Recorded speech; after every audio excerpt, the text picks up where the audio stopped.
We've been talking about bearings, rolling, sliding, hydrodynamic, hydrostatic. All of those, with the exception of flexural and magnetic, rely on proper lubrication. How the load is applied will affect the type of lubrication you want to use, and both of these together then will affect the life of the bearing. The study of lubrication is called tribology, and it's very, very important that the materials of the bearing, the actual lubricant, the type of loads and operating environment, and the surface finish of the bearing elements be considered. The nice thing is when you buy a modular bearing off the shelf, you will typically be specifying the types of load and operating conditions, and the manufacturer will then recommend and supply the bearing with the lubrication you need already loaded.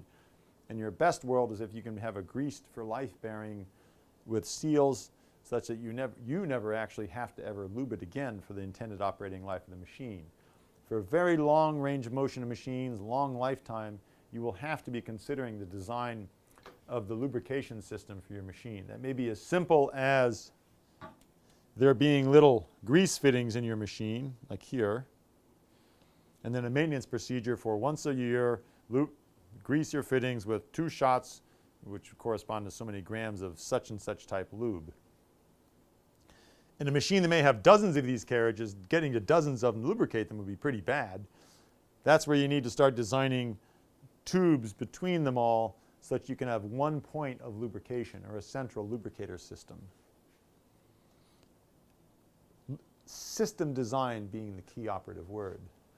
When you're buying bearings off the shelf, you're not going to have to be worrying about surface finish per se. If you're designing the bearing system from scratch using modular, for example, sliding element bearings on rails that you purchase or have made yourself, this is where you start to worry about how you've achieved the surface finish you require.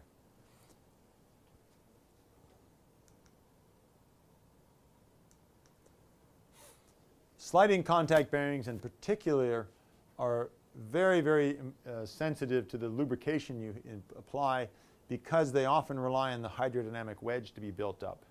Or if they're moving very slowly, so you have what's called a boundary layer or mechanical sliding contact, the surface finish is very important such that you don't have little sharp spikes or what are called positive skewness, which act like little file teeth.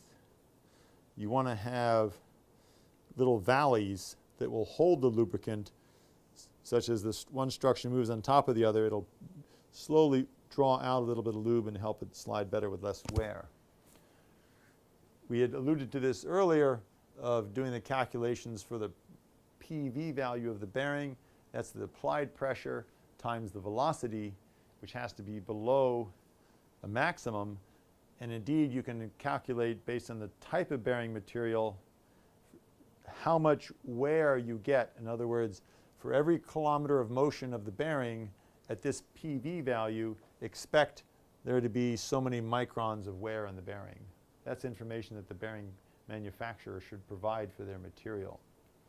Again, you can write a spreadsheet to predict and see what's happening with it.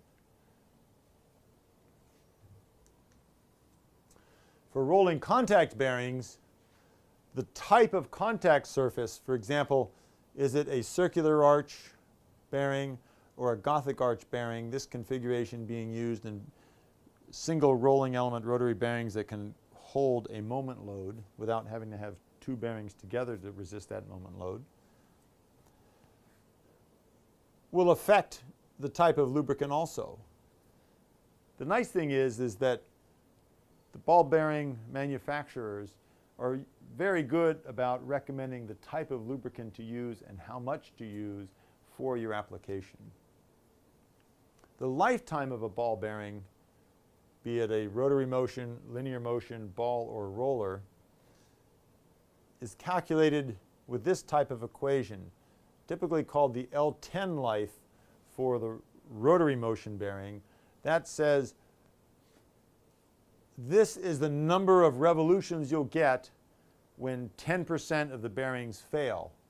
And they're all based on, for ball bearings, some dynamic load divided by the applied load to the third power. So the CO is the dynamic load capacity of the bearing. That comes from the catalog.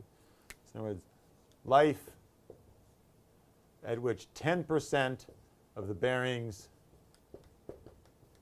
fail after 1 million rotations, right? It's proportional to the dynamic load capacity of the bearing divided by the load applied to the third power. And this is for a ball bearing. It's to the 10-third power for a roller. For a linear motion bearing, you typically have what's called the L100 life. And that means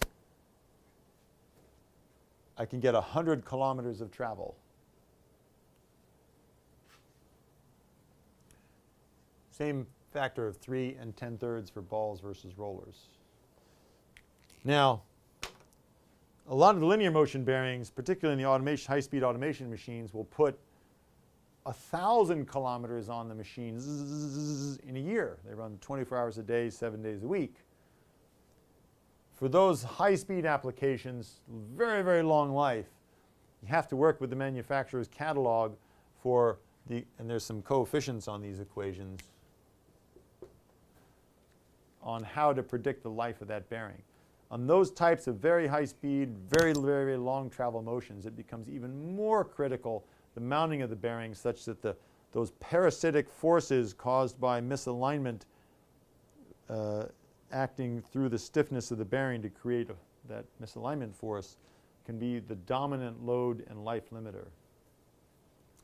The lubrication then for these very high speed, very long life bearings is even more critical, because over the years the lubricant can slowly ooze out or oxidize and be damaged, and how you design in either a wick type system to constantly bathe it in a little bit of fresh lubricant every time, or a center lubricated system is critical.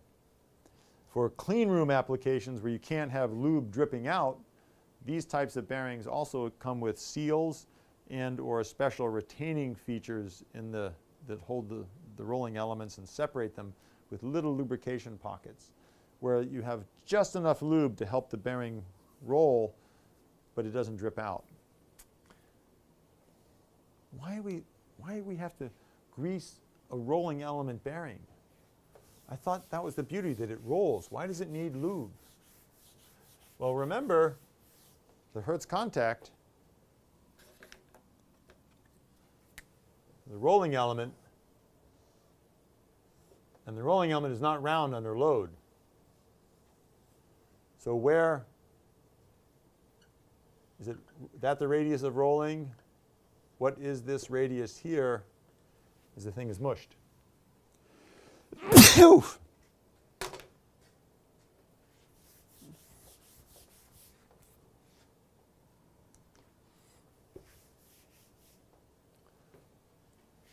For rolling contact linear bearings on these high-speed motions, as we had discussed earlier, the alignment is critical for the loads because that's the F equals Kx function. The lubrication is often achieved with either the Zerk fittings independently, one bearing at a time, or they're all linked together.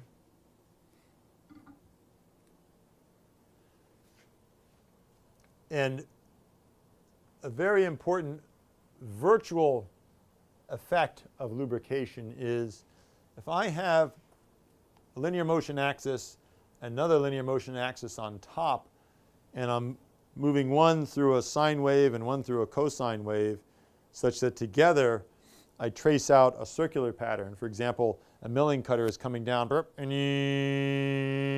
milling out a circle. A subtle yet very important factor is when I'm rolling, I'm rolling, and then I stop, and then roll to go back, because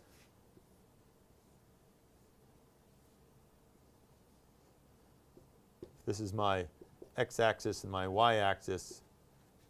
In order to make this part here go in a circle,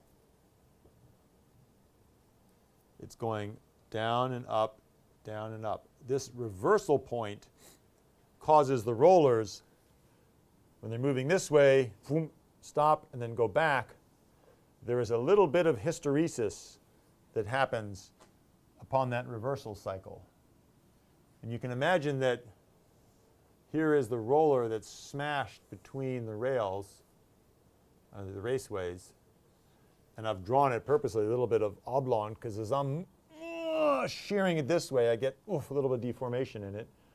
And when I stop and back up, I get a parasitic air motion. And indeed, if you look at the circular trace, you think you're tracing on a perfect circle, but at the poles, there are tiny little bumps.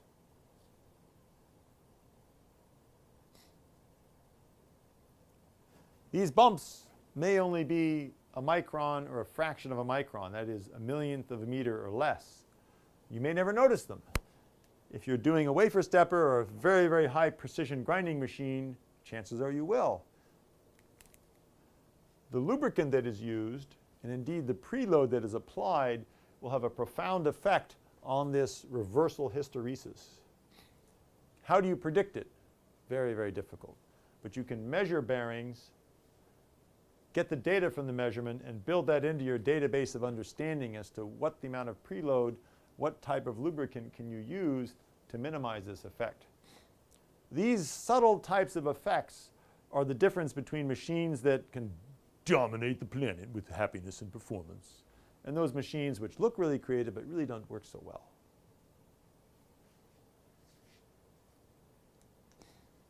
How about flexures?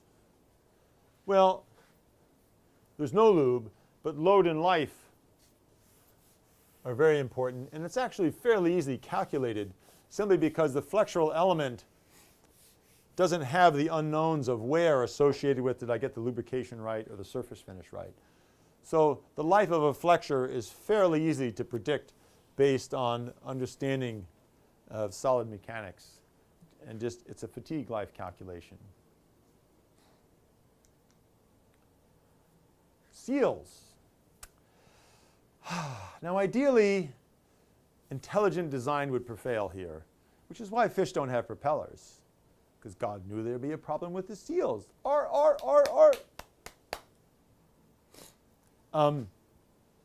The best bearings use no seals. But most bearings need seals simply because you'll have a lubricant to protect the rolling elements, keeping them rolling smoothly, minimize friction, and the seal protects the entire system from dirt getting in there, which could grind up and really cause a high failure. The problem with a seal is if it makes mechanical contact, it's a sliding contact and it generates heat. So it can actually burn up. And many a high-speed spindle has failed because the seal was misapplied, too much force between the seal and the body it was touching, and you just had too much heat, which causes runaway failures. So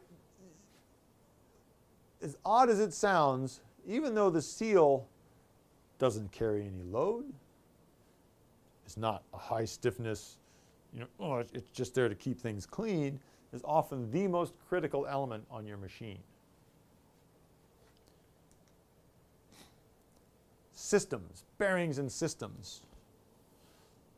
How do we align things properly so they're always not only really good looking, but perform just really nice? All these machine elements and everything we've talked about in the last 10 lectures all leads us to understanding of individual little pieces of the machine, and indeed how some of these pieces interact with each other. For example, how the actuator through the center of stiffness keeps the bearing moving without tilt.